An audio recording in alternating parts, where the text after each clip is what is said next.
All right, guys, it is Friday. We want to welcome everybody back to the Real Estate 401k show. I'm your host, Mike Weinstein, alongside Justin Frederick and Ryan Gerdes down at the end of the table or desk, whatever we want to call this.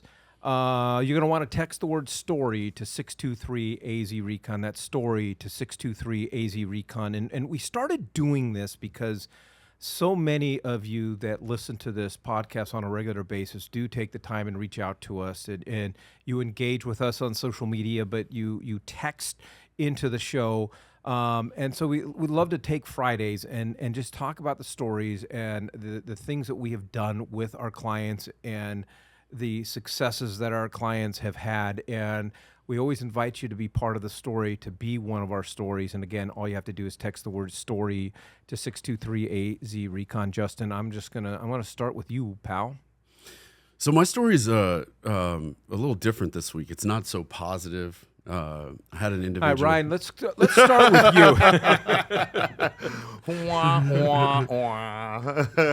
So I had a client that called in and wanted to meet with me, and I was, fine, no problem. She wanted to come to the office, and then I sent her the address, and she's like, "Whoa, that's really far." And I'm like, "Okay, well, I go out to Chandler and Mesa at these times, but would you like to have a phone conversation?" She's like, "No." So I ended up meeting her in Chandler. And the only time that she would meet me was 8 o'clock at night. And I'm like, okay, I'll make that happen. So went out there, and the way we normally start the process is I ask, what are your goals? Tell me what you're looking to achieve.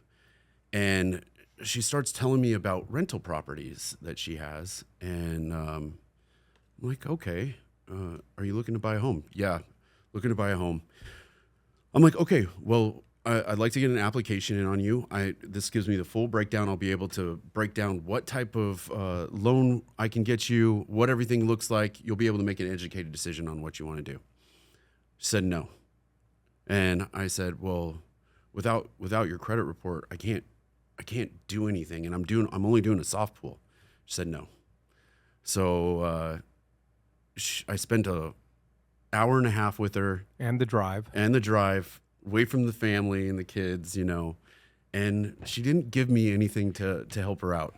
So I'm sure this is my fault for not setting expectations before going out. But I just have to say, if you're looking at getting a house, I have to be able to go through the steps in order to give you the correct information in order to purchase a home. Or you better have cash. Or you better have cash. Listen, people don't understand, like we are not the enemy.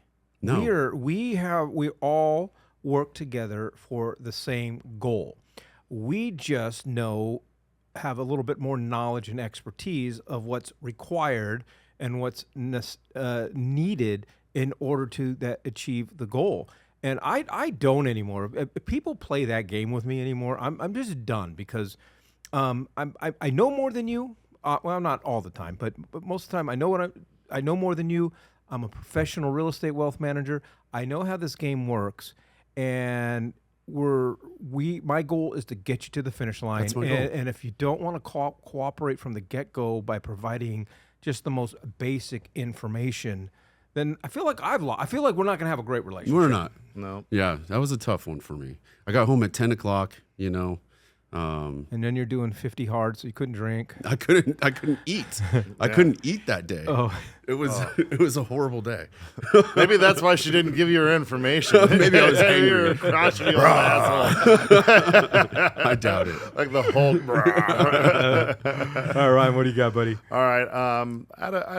It's an unfortunate scenario. This lovely couple, they need to get rid of their home. So we've had it listed, and we knew that we had it listed too high, but it was one of those scenarios where they knew that if we couldn't get the number that they wanted, then they would have to put it into a short sale position. So for the past few weeks, I've been negotiating with the banks because there's not only a primary on it, but then there's also a massive solar loan. Friends don't And let friends get solar. yeah, well, I didn't know them before they signed on that, so they did that unbeknownst to me and before I knew them. So, been working with working with both banks, the mortgage company, the primary bank. They've been professional. They've been by the book. They've done everything I anticipated. So the negotiations with them have been going pretty much status quo. The X factor is always solar companies and their solar loans. And so, actually, I've been having a fantastic experience with them. That's wonderful. At first, they weren't receptive at all because they hadn't gone late on it. Which, if you watched our previous episodes, you'll know why. And so now that they've gone delinquent on it, I've been able to get them 30% off on that. That's great. And 30%. 30% off of the solar loan? Yeah. Dang. So that's a win. It's a huge win, and it's going to put them in a position where we can actually sell the home for market value and get this chapter of their life behind them and move on to the next. So yeah, pretty proud of that one. That's a huge one. All right, so mine is had a young gentleman, Air Force guy, just closed last week on his very first home that he's ever purchased. Ryan and I got him into a 4-bedroom, 2-bathroom house, brand new construction, never been lived in. We negotiated a lot of extras for him, but the kicker for me was when I was talking to the lender at the time, because he had no choice to go to the builder's lender because the builder's lender just paid freaking for everything, and at the end they say, okay, this is going to be his out of pocket, this is this, this is this, this is this, and I got that estimated settlement sheet, and I'm like there's no cash to close number on here, and I'm like, so I had to call title. I go, is this a mistake? I go, nope. I go, so he's buying this house, no money, out of pocket. Bam. That's how we do things. That's pretty good, brother. That's Yeah. awesome. Yeah, so I'm making him take us to Steak 44. Okay. Yep. With all the same money. There is actually like some other cost to close, All right, well, that is story time with Mike, Justin, and Ryan. We'd love to make you part of our story, part of our family, and we'd love to help you be successful in that next decision that you need to make when it comes down to real estate. All you got to do is text the word story to 623-AZ-RECON. That's story to 623-AZ-RECON. All right, Justin, Friday, it is your week. What are we talking about? We're going to talk about when do you decorate your house for the holidays, for Christmas? So not necessarily a recommendation. This is more like a Family Feud. Yeah, right? yeah. We're not talking about places today. We're going to talk about Family Feuds. I want to hear what you guys. So rephrase the question. When does my wife Correct. decorate the house? Correct. So Correct. we're a partnership on that.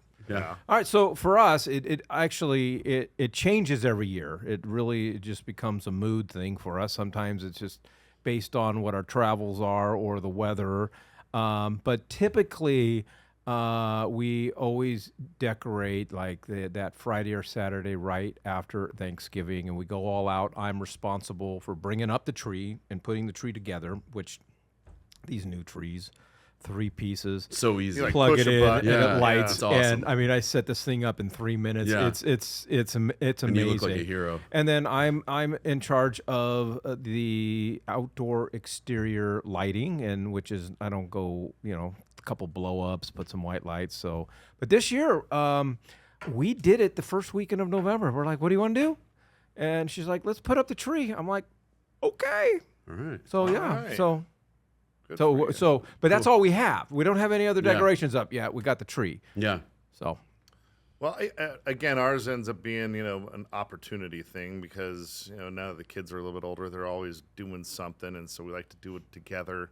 I don't like it when it feels like a chore, So if it feels like a chore, then it puts a bad taste in my mouth. But I've always been of the opinion that the day after Thanksgiving yeah. is when it's appropriate. I like to enjoy Thanksgiving. That's one of my favorite holidays, and so I don't like it to get backburnered by Christmas. So yeah, day after Thanksgiving, that Friday, while everyone is out doing their Black Friday shopping, we're decorating the house, putting up the tree, doing all that fun stuff, and putting away all the Thanksgiving stuff. So that's my answer. Okay. So I'm the same way. Normally, weekend after Thanksgiving, You guys put out a lot of stuff. I put I'm the Griswold. Well, I'm Clark. of the three of us, you've got the largest yard. Yeah, but By far. I put out. I mean, my house lights up the neighborhood, and I put so many lights. I put it on top of the roof. I put it on the eaves. I put lights everywhere, and then we have. I can't even tell you how many blow ups or ceramic things we have. Where but do you store it all? I have a 40-foot Connex box, and it's full of Christmas and Halloween stuff. Good for you, dude. That's So- great. But this year, day after Halloween, November 1st, wife's like, we're taking all this down, and this weekend, I'd like the tree up, and at least the eave lights up already. I'm like, it's November 1st. And she's like, we're going to get it all on here. And early It was this like year. 95 degrees Yeah, on it was November hot. 1st. But especially for you, it sounds like you do a lot more work on the exterior of your house than I do, and it sounds like probably more than you do, right? We do a good amount. But yeah. you do that much work. The longer it stays out there, the more you feel like, okay, this was worth the effort, Sure. right? You know? Sure, but also it's the sun still beats all that stuff up. Yeah. So it sits out there and it just beats it up for the next year. So Do you put costumes on the horses and shit like that? no, but we do decorate the horse stalls.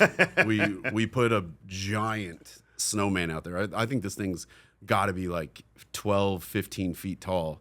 It's huge. All right. I got a question then for you guys, since we're talking about decorating for the holidays.